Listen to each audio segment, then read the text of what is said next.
Hello, this is your JCC librarian, and today I'm going to show you how to find ICD-10 codes.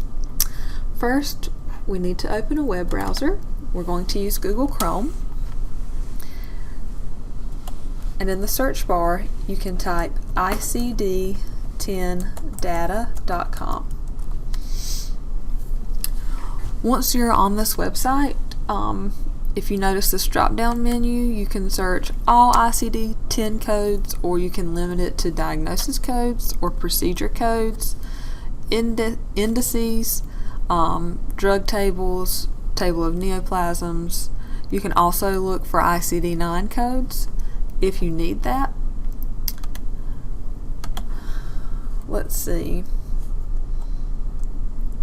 And you can simply type in a code and hit enter or click the magnifying glass, and it will show you all the results. It's telling you that the ICD-10 diagnosis code R45 is symptoms and signs involving emotional state.